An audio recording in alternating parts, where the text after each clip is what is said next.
नमस्कार दोस्तों, आपका स्वागत है वर्ड स्टडी पीके में। यहाँ पर आज विज्ञान से संबंधित सभी प्रश्न शामिल किए गए हैं जो परीक्षा में के लिए उपयोगी हैं एवं परीक्षा में आने ही आने हैं। आपको एक या दो से नंबर मिल ही जाएंगे इसमें। चलिए आइए देखते हैं पहला क्वेश्चन आपके सामने है। पहला प्रश्न है, जीवन की मूलभूत इकाई क्या है? पहला अंग, दूसरा ऊतक, तीसरा कोशिका, चौथा नाभिक। जो जीवन है उसकी मूलभूत इकाई क्या है, यानी कि जो जीवन है उस पहला अंग कौन सा निर्माण होता है? वह है कोशिका। कोशिका से ऊतक बनते हैं, ऊतक से अंग बनते हैं, इसलिए इसका ऑप्शन तीसरा सही है। चलिए आइए देखते हैं नेक्स्ट क्वेश्चन आपके सामने है। 80% से अधिक कोशिका में पाया जाने वाला पदार्थ है। पहला प्रोटीन, दूसरा जल, तीसरा चर्बी, चौथा खनिज। जो कोशिका है वो 80% निर्माण वो जल से होता है, इसलिए इसका ऑप्शन दूसरा सही है, जल। चलिए आइए देखते हैं नेक्स्ट प्रश्न आपके सामने है। निम्नलिखित में से किन कोशिकाओं में नाभिक नहीं होता है? पहला मूल रूम कोशिका, दूसरा प्लेटलेट, तीसरा मेटोसाइट, चौथा लाल रक्त कोशिका। निम्नलिखित में किन कोशिकाओं में नाभिक नहीं होता है? वह है लाल रक्त कोशिकाएं, यानी चौथा ऑप्शन लाल रक्त कोशिकाएं सही है इसका ऑप्शन। चलिए आइए देखते हैं अगला प्रश्न आपके। निम्न में से कौन से कोशिकाओं को आत्मघाती बैग कहे जाते हैं? पहला ऑप्शन राइबोसोम्स, दूसरा डिक्टोसोम्स, तीसरा लाइसोसोम्स, चौथा फैगोसोम्स। जो आत्मघाती बैग हैं वह लाइसोसोम्स को कहा जाता है, तीसरा ऑप्शन लाइसोसोम्स इसका सही है। चलिए आइए देखते हैं अगला प्रश्न है। अगर आपको किसी क्वेश्चन का आंसर आता है पहले से तो आप वीडियो को रोककर लगा सकते हैं और वीडियो को सब्सक्राइब करें, लाइक करें, कमेंट करें और शेयर जरूर कर दें। चलिए आइए देखते हैं पांचवा क्वेश्चन। निम्नलिखित कोशिका अंगकों में से कौन सा एक अर्धपारगम्य है? पहला प्लाज्मा झिल्ली, दूसरा कोशिका झिल्ली, तीसरा कोशिका भित्ति, चौथा केंद्रक। कोशिका अंगकों में से कौन सा एक अर्धपारगम्य है? वह है कोशिका झिल्ली, दूसरा ऑप्शन इसका सही है, कोशिका झिल्ली। चलिए आइए देखते हैं अगला प्रश्न है। निम्नलिखित में से किसको कोशिका का पावर प्लांट भी कहा जाता है? वह ऐसा कौन सा कोशिका अंग है जिसको पावर प्लांट कहते हैं? पहला माइटोकॉन्ड्रिया, दूसरा गाल्गी काय, तीसरा राइबोसोम्स, चौथा लाइसोसोम्स। कोशिका का वह पावर पॉइंट किसे कहते हैं? वह माइटोकॉन्ड्रिया है, पहला ऑप्शन माइटोकॉन्ड्रिया इसका सही उत्तर है। चलिए आइए देखते हैं नेक्स्ट प्रश्न है।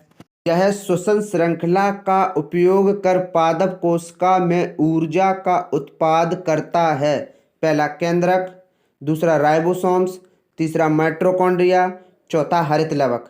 यह श्वसन श्रृंखला का उपयोग कर पादप कोशिकाओं में ऊर्जा उत्पादन करता है, वह है माइटोकॉन्ड्रिया, तीसरा ऑप्शन माइटोकॉन्ड्रिया इसका सही उत्तर है। चलिए आइए देखते हैं अगला प्रश्न है, मानव शरीर में मौजूद निम्नलिखित कोशिकाओं में से किसमें माइटोकॉन्ड्रिया नहीं पाया जाता? वह ऐसी कौन सी कोशिका है जिसमें माइटोकॉन्ड्रिया नहीं पाया जाता? पहली मांसपेशी कोशिका, दूसरी श्वेत रक्त कोशिका, तीसरी यकृत कोशिका, चौथी लाल रक्त कोशिका।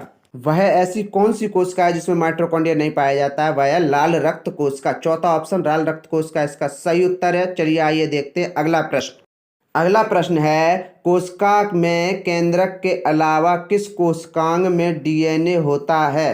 पहला ऑप्शन माइटोकॉन्ड्रिया, दूसरा अंतःप्रदपी जालिका, तीसरा गाल्गी काय उपकरण, चौथा लाइसोसोम्स। जो केंद्रक के अलावा किस कोशिकांग में डीएनए नहीं होता है वह है माइटोकॉन्ड्रिया, पहला ऑप्शन माइटोकॉन्ड्रिया इसका सही उत्तर है। चलिए आइए देखते हैं अगला प्रश्न है, न्यूक्लियस के बाहर डीएनए कहाँ मिलता है? पहला गोल्गी काय, दूसरा माइटोकॉन्ड्रिया, तीसरा अंतःप्रदपी जालिका, चौथा राइबोसोम्स। न्यूक्लियस के बाहर डीएनए कहाँ मिलता है? वह है माइटोकॉन्ड्रिया, दूसरा ऑप्शन इसका माइटोकॉन्ड्रिया सही उत्तर है। चलिए आइए देखते हैं अगला प्रश्न है, निम्नलिखित में से क्या डीएनए में मौजूद रहता है किंतु आरएनए में मौजूद नहीं रहता है? पहला ऑप्शन एडेनिन, दूसरा थायमीन, तीसरा ग्वानिन, चौथा साइटोसिन। निम्नलिखित में ऐसी क्या चीज़ है जो डीएनए में मौजूद रहता है परंतु आरएनए में मौजूद नहीं रहता है? वह है थायमीन, दूसरा ऑप्शन थायमीन सही है इसका उत्तर। चलिए आइए देखते हैं अगला प्रश्न है, आरएनए का प्राथमिक कार्य होता है? पहला ऑप्शन है प्रकाश संश्लेषण, दूसरा है प्रतिकृति बनाना, तीसरा है अनुवाद करना, चौथा है प्रोटीन संश्लेषण। आरएनए का प्राथमिक कार्य यानी कि पहला कार्य है जो वो प्रोटीन संश्लेषण करना। चौथा ऑप्शन इसका सही है, प्रोटीन संश्लेषण। चलिए आइए देखते हैं अगला प्रश्न। अगला प्रश्न है राइबोसोम्स होते हैं? पहला प्रोटीन्स, दूसरा डीएनए, तीसरा आरएनए, चौथा इनमें से कोई नहीं। राइबोसोम्स जो होते हैं वो आरएनए होते हैं। राइबोसोम्स क्या होते हैं? आरएनए होते हैं। तीसरा ऑप्शन इसका सही उत्तर है। चलिए आइए देखते हैं अगला प्रश्न। अगला प्रश्न है आपके सामने, आनुवांशिक यूनिट अर्थात जीन होते हैं? पहला केंद्रीय झिल्ली में, दूसरा कोशिका कला में, तीसरा लाइसोसोम्स में, चौथा गुणसूत्रों में। आनुवांशिक यूनिट्स अर्थात जीन्स होते हैं वो गुणसूत्रों में पाए जाते हैं, अर्थात इसका चौथा ऑप्शन सही उत्तर है, गुणसूत्र। चलिए आइए देखते हैं अगला प्रश्न। अगला प्रश्न है डीएनए की द्विसूत्री संरचना का पता लगाया था? जो डीएनए की द्विसूत्री संरचना है उसका पता लगाने वाले कौन से वैज्ञानिक थे? पहला ऑप्शन मार्गेन ने, दूसरा वाटसन और क्रिक ने, तीसरा हरगोविंद खुराना ने, चौथा डी ब्रिज ने। डीएनए की द्विसूत्री संरचना का पता लगाया था वह वैज्ञानिक थे वाटसन और क्रिक ने। दूसरा ऑप्शन इसका सही है, वाटसन और क्रिक ने पता लगाया था। चलिए आइए देखते हैं अगला प्रश्न। अगला प्रश्न है सबसे पहले डीएनए को अलग किसने किया था? ऐसा कौन सा वैज्ञानिक था जिसने सबसे पहले डीएनए को अलग किया था? पहला ऑप्शन है फ्रेडरिक हाफमिस्चर, दूसरा ऑप्शन है अल्ब्रेक्ट कोसेल, तीसरा ऑप्शन है फोबस लेवेन, चौथा ऑप्शन है वाटसन और क्रिक ने। सबसे पहले डीएनए को अलग करने वाले पहले वैज्ञानिक थे वह थे फ्रेडरिक हाफमिस्चर, यानी कि पहला ऑप्शन इसका सही उत्तर है। चलिए आइए देखते हैं अगला प्रश्न। अगला प्रश्न है डीएनए के दो स्टैंड बंधे होते हैं? पहला ऑप्शन सह संयोजक बॉन्ड द्वारा, दूसरा ऑप्शन स्थिर विद्युत बल द्वारा, तीसरा ऑप्शन हाइड्रोजन बॉन्ड्स द्वारा, चौथा ऑप्शन वार्डर वॉल्स बॉलों द्वारा। डीएनए के जो दो स्टैंड बंधे होते हैं वह हाइड्रोजन बॉन्ड्स द्वारा, दूसरा ऑप्शन इसका सही है। चलिए आइए देखते हैं अगला प्रश्न। अगला प्रश्न है प्रयोगशाला में सर्वप्रथम डीएनए का संश्लेषण किसने किया था? ऐसा कौन सा वैज्ञानिक था जिसने प्रयोगशाला में सर्वप्रथम डीएनए का संश्लेषण किसने किया था? पहला ऑप्शन है मिलर ने, दूसरा ऑप्शन है खुराना ने, तीसरा डी ब्रिज ने, चौथा केल्विन ने। डीएनए का संश्लेषण किया था वह वैज्ञानिक थे खुराना ने। दूसरा ऑप्शन इसका सही है, खुराना। चलिए आइए देखते हैं अगला प्रश्न। अगला प्रश्न है किसी वनस्पति उद्यान में निम्नलिखित में से किस पर प्रकाश का सीधा प्रभाव बिल्कुल नहीं पड़ता है? पहला ऑप्शन वाष्पोत्सर्जन, दूसरा फूल निकलने की प्रक्रिया, तीसरा प्रकाश संश्लेषण, चौथा निषेचन। जो किसी वनस्पति उद्यान में जो प्रकाश का सीधा प्रभाव बिल्कुल नहीं पड़ता है वह है वाष्पोत्सर्जन। पहला इसका वाष्पोत्सर्जन ऑप्शन सही उत्तर है। चलिए आइए देखते हैं अगला प्रश्न। अगला प्रश्न है निषेचन के बिना अंडे में भ्रूण का बनना क्या कहलाता है? पहला ऑप्शन है अपबीजाणुता, दूसरा है अनिषेक जनन, तीसरा ऑप्शन है अनिषेक फलन, चौथा ऑप्शन है परनिषेचन। अंडे में भ्रूण का बनना अनिषेक जनन कहलाता है। दूसरा ऑप्शन इसका सही है, अनिषेक जनन। चलिए आइए देखते हैं अगला प्रश्न। प्रश्न है निम्नलिखित में से कौन सा अलैंगिक प्रजनन का एक प्रकार नहीं है? पहला ऑप्शन बाइनरी फिजन, दूसरा विखंडन, तीसरा परनिषेचन, चौथा मुकुलन।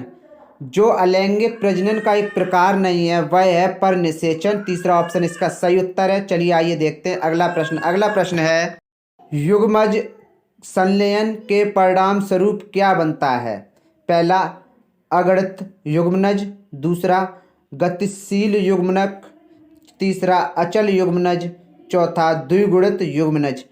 जो युग्मक और संलयन के परिणाम स्वरूप बनता है द्विगुणित युग्मन, चौथा ऑप्शन सही है इसका उत्तर। चलिए आइए देखते हैं अगला प्रश्न। प्रश्न है निम्नलिखित में से कौन सा टमाटर के लाल रंग के लिए उत्तरदायी है? ऐसा कौन सा एंजाइम है जो टमाटर में लाल रंग के लिए उत्तरदायी है? पहला ऑप्शन है बीटा कैरोटीन, दूसरा ऑप्शन है एंथोसाइनिन, तीसरा ऑप्शन है लाइकोपिन, चौथा ऑप्शन है इनमें से कोई नहीं। जो टमाटर में लाल रंग के लिए उत्तरदायी है वह है लाइकोपिन। तीसरा ऑप्शन लाइकोपिन इसका सही उत्तर है। चलिए आइए देखते हैं अगला प्रश्न। अगला प्रश्न है गाजर का रंग किसकी मौजूदगी के कारण ऐसा होता है? पहला ऑप्शन है क्लोरोफिल, दूसरा ऑप्शन है कैरोटीन, तीसरा ऑप्शन है फाइकोसाइनिन, चौथा ऑप्शन है फाइकोइरिथ्रिन। गाजर का जो रंग किसकी मौजूदगी के कारण होता है वह है दूसरा ऑप्शन कैरोटीन। कैरोटीन के कारण गाजर का रंग होता है। चलिए आइए देखते हैं अगला प्रश्न। अगला प्रश्न है, पपीते में पीले रंग का क्या कारण है? ऐसा कौन सा एंजाइम है जो पपीते में पीले रंग होता है? पहला एंजाइम है पेपेन, दूसरा है लाइकोपेन, तीसरा ऑप्शन है कैरिका जेंथिन, चौथा ऑप्शन है कैरोटिन। पपीते का पीले रंग का होने का कारण है वो है कैरिका जेंथिन। तीसरा ऑप्शन कैरिका जेंथिन इसका सही उत्तर है। चलिए आइए देखते हैं अगला प्रश्न। अगला प्रश्न है, मिर्च का तीक्ष्णता का कारण है, मिर्च में जो तीखापन है उसका क्या कारण है? पहला ऑप्शन है कैप्सेइसिन की उपस्थिति, दूसरा ऑप्शन है लाइकोपिन की उपस्थिति, तीसरा ऑप्शन है कैरोटीन की उपस्थिति, चौथा ऑप्शन है एंथोसाइनिन की उपस्थिति। जो मिर्च का तीखापन है वह है कैप्सेसिन की उपस्थिति के कारण। पहला ऑप्शन इसका सही उत्तर है। चलिए आइए देखते हैं अगला प्रश्न। अगला प्रश्न है, तिनकोना का कौन सा भाग औषधि देता है? पहला भ्रूणपोष, दूसरा फल भित्ति, तीसरा छाल, चौथा पत्तियां। जो सिनकोना पौधा है वह कौन सा भाग जो है वो औषधि प्राप्त होती है? कौन से भाग से औषधि प्राप्त होती है? सिनकोने पौधे के कौन से भाग से औषधि प्राप्त होती है? वह है छाल। तीसरा ऑप्शन इसका सही उत्तर है छाल। चलिए आइए देखते हैं अगला प्रश्न। अगला प्रश्न है, लुप्तप्राय भारतीय औषधि पौधा प्रजाति है। लुप्तप्राय जो है वो भारतीय पौधे की कौन सी प्रजाति है? पहला ऑप्शन है नापेंडेंथेस, दूसरा ऑप्शन है पोडोफिल्मस, तीसरा ऑप्शन है अफीम, चौथा ऑप्शन है तुलसी। जो लुप्तप्राय भारतीय औषधि पौधा प्रजाति है वह है तुलसी। चौथा ऑप्शन इसका सही उत्तर है तुलसी। चलिए आइए देखते हैं अगला प्रश्न। अगला प्रश्न है, धनिये में उपयोगी अंश होते हैं। पहला ऑप्शन है पत्ते और सूखे फल, दूसरा ऑप्शन है मूल और पत्ते, तीसरा ऑप्शन है पुष्प और सूखे फल, चौथा ऑप्शन है पत्ते और पुष्प। धनिये में जो उपयोगी अंश होता है वह है पत्ते और सूखे फल। पहला ऑप्शन इसका सही उत्तर है पत्ते और सूखे फल। अगर आपको ये वीडियो अच्छा लगा है तो कृपया करके कमेंट कीजिए, लाइक कीजिए, सब्सक्राइब कीजिए और शेयर जरूर कर दीजिए। थैंक यू, धन्यवाद, जय हिंद, वंदे मातरम।